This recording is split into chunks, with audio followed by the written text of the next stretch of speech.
In the year 2024, defending the exact skin color of, like, a fictional 500-year-old subterranean cave monster is, well, it's a surefire way to get yourself caught in the absolute dead center of a massive culture war. Yeah, which sounds like a joke, but that is exactly what happened. Right. It's wild. But welcome to the Deep Dive. I am so glad you are here with us today, because today we are taking a magnifying glass to the intersection of modern Hollywood casting, legacy fandoms, and internet culture. It is a very combustible mix right now. Oh, entirely. Yeah. Just picture this visually for a second. Imagine a cinematic display of those classic Middle-earth maps, right? But layered right over them are modern YouTube comment section, just highlighting that messy collision of classic literature and modern internet discourse. That is the perfect image for this. And we are doing this by looking at excerpts from a specific YouTube channel called Clownfish TV. Yeah.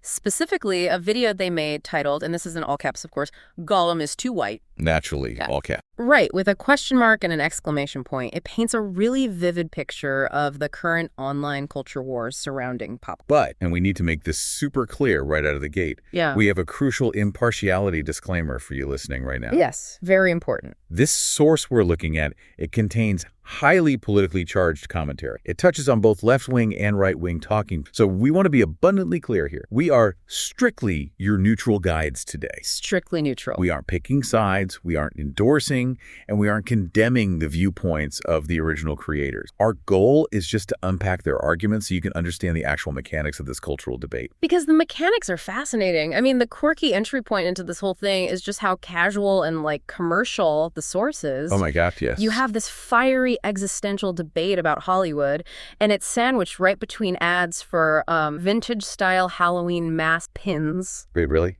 Pins? Yeah, enamel pins by a creator named Neon at this website, halloween.ninja.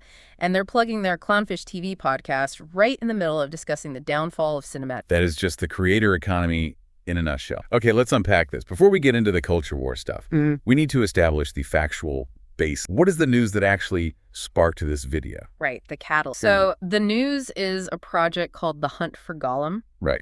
Andy Serkis is officially directing it, and Peter Jackson. And they've slated it for December 20. So the original architects of the cinematic Middle-earth are back. And lore-wise, this is set right between the events of The Hobbit and The Lord of the Rings, right? Exactly.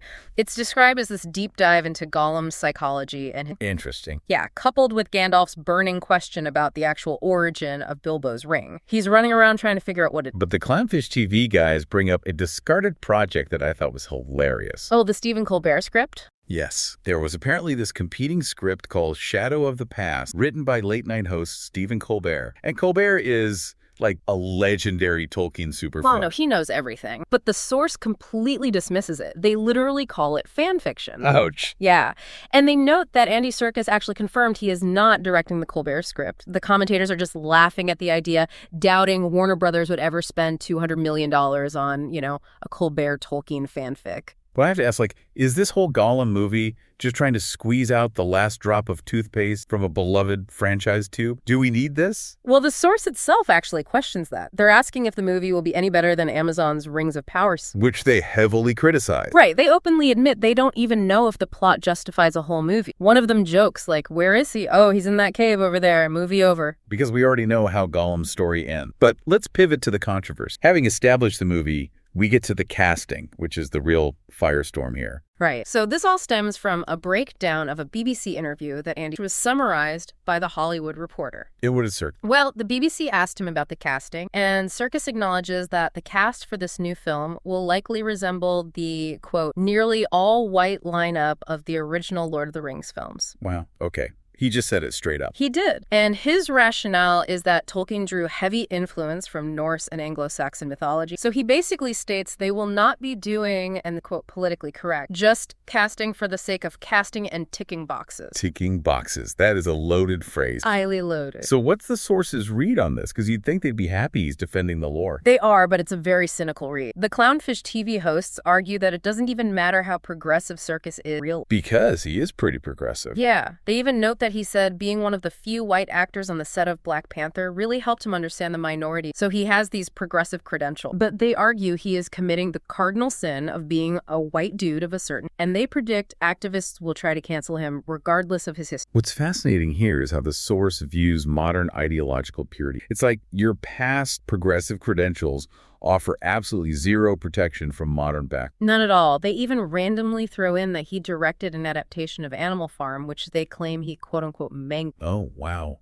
So they aren't even defending him. No, they're basically saying, you're on your own, man. The activists are coming for you because you said ticking boxes, and we aren't going to save you either. But this whole ticking boxes comment from Serkis, it connects to a much broader debate about the Middle-earth universe right now, specifically regarding the Amazon series, The Rings of Power. Oh, yeah, that is the elephant. Because the source vehemently argues against adding what they call brown hobbit or race-swapping characters in Tolkien adaptations. Which Rings of Power did do, the Harf. Right. And the source uses this incredibly dark, almost humorous logic to attack that continuity. The mass genocide joke. Yes. It's so dark. If you introduce diverse hobbits in prequels thousands of years ago, but they aren't in the original Lord of the Rings trilogy, which happens later, the source argues it implies a mass genocide must have happened. Like, where did all the diverse people go? Exactly.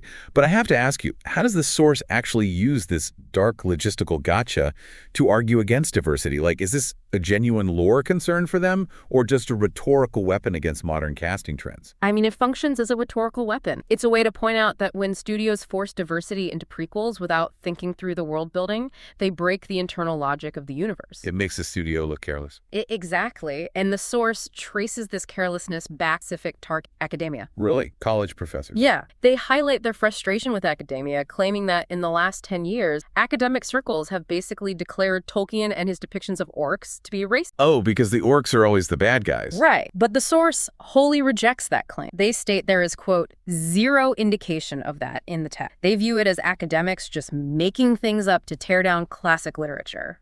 Which expands this deep dive from just Tolkien into the broader cultural philosophy of media representation. The source gets pretty deep into. They really do. They get into the whole everyman theory. Let's talk about that, the window versus the mirror. So Clownfish TV argues against this modern notion that you have to literally see yourself in every piece of media. Right, the idea that visual validation is required. Yeah. They claim that historically, people could identify with characters of completely different races or genders just because of a universal everyman aspect experience. I always think of this like a skeleton key. The source is arguing that well-written characters used to be skeletons. They were capable of unlocking empathy in anyone, regardless of whether there was a demographic match. That's a great way to put it. But now, they feel like audiences are demanding a perfectly cut, demographic-specific key for every single viewer. Like, if the character doesn't look like me, I can't relate. And if we synthesize their view, the source believes this demand for literal one-to-one visual representation actually narrows our empathy. Because you're only relating to your own reflection. Exact. Which completely contrasts with modern representation theory. That theory argues that visual validation is crucial, especially for marginalized groups who historically never got to be the hero on screen. Right. Every man was usually just a white guy. So the marginalized groups had to use the skeleton key, while white audiences always got a custom-cut key. Exactly. It's a fundamental disagreement on how empathy works. But how does the source defend its stance when people say, hey, it's just a movie, it's fantasy, it's not real? Oh, they hate the it's not real defense. They really do. They view it as a slippery slope. Yeah. They say, okay, if fantasy characters aren't real, so race doesn't matter, what about Greek myth? Like the Odyssey, can we just swap out all the Greeks? Here's where it gets really in, because they don't stop at Greek myth. They use extreme hyperbole to make their point. Oh, yeah, they go straight to historical figures. But first they talk about Marvel. They say, sure, people are fine making Thor black, but if you made Black Panther white, people would lose their minds. Testing the double standard. Exactly. And then they push it to the absurd extreme. They say, by this logic, Hollywood is going to make Abraham Lincoln, quote, a lesbian in a wheelchair. It's incredibly hyperbolic. Or they joke about a wildly inaccurate historical movie called Lincoln's Revenge. Right. But it reveals their anxiety that nothing is sacred, not even history. But they do offer an alternative solution to race. They do, and it's actually an interesting point. Yeah, rather than changing existing white historical figures or European myths, they argue Hollywood should tell actual historical stories of diverse individuals. Like dig into the actual history book. Exactly. They vaguely reference a real historical event about a black man during the Civil War who stole a ship passed through Confederate waters. Robert. And they argue correctly that these true stories are vastly more compelling than just taking a fictional character and swapping their race. Why not just make the Robert Smalls movie? It sounds amazing. It really does. But this ignores the business side of things, which the source then immediately gets. Right, the transition from cultural philosophy to the harsh realities of Hollywood economic and fandom gatekeep. Clownfish TV posits that Warner Brothers, especially after the whole Paramount and David Ellison acquisition stuff, they are clamping down. They just want a movie that makes money. Exactly. No risk. And the source claims Amazon's Rings of Power was, quote, widely panned for nonsensical bullshit. Their words, not ours. Right. And they think Warner Brothers will look at that failure as a huge cautionary tale against forced diversity. Because they know how intense the fandom. The source describes Tolkien fans as incredibly pernickety. Pernickety. Fussy. Yeah, they note that even Peter Jackson's beloved films faced massive backlash back in the day just for expanding Liv Tyler's role as Arwen. Oh, and removing Tom Bombadil. People are still mad about that. Exactly. If they are that pernickety about Tom Bombadil, imagine changing the core demographics of Middle-earth. And the source has a very blunt way of describing those core demographics. They call Tolkien's work the whitest white stuff ever. Yeah, they use the term vanilla. Right. And usually vanilla is an insult, right? Like it's boring. But here they argue that adapting Tolkien correctly requires accepting this inherent, unchangeable vanilla nature. It is what it is. Yeah, rather than trying to modernize it or spice it up. You have to respect the vanilla. Okay, so they spent all this time fiercely defending the strict lore, protecting the vanilla. But then, after defending this strict fidelity, the source takes a massive, humorous left turn. It's the best part of the video. I was laughing so hard. They just start pitching Samuel L. Jackson as Gandalf the Black. Entirely off the cuff. And they get super detailed with it.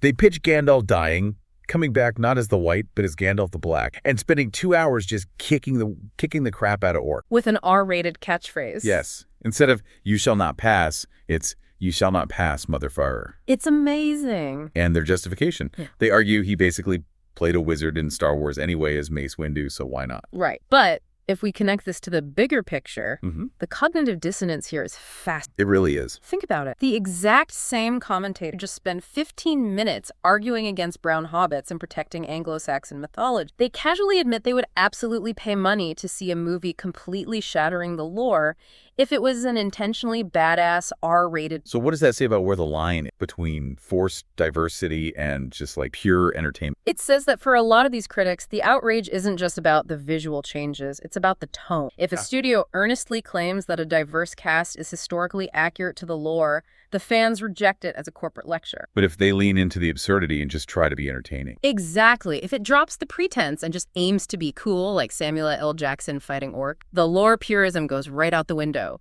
They value raw entertainment and authenticity. That is such a wild contradiction, but it makes so much sense. All right, let's summarize the journey we've been on today. It's been a long one. From the factual news of Andy Serkis directing The Hunt for Gollum, through Clownfish TV's fears of cancel culture and their strict defense of Tolkien's vanilla roots, down into the deep philosophical debate of the everyman window versus the mirror of representation, and ending on the hilarious paradox of Samuel L. Jackson shouting at a Balrog. So I want to connect this back to you, the listener. Yes. When you sit down and watch a new adaptation of an old favorite, what are you actually looking for? Are you looking for a strict historical document, or are you looking for reflection of the world you live in today? It's a tough balance, and I want to leave you with a final unmentioned thread to mull over. Lay it on us. If an author writes a mythology specifically for a culture of the past, does that mythology belong forever to that era? Or does true mythology have to evolve and change faces to survive in the minds of the day? Oh, that is a great question. Does it adapt or does it die?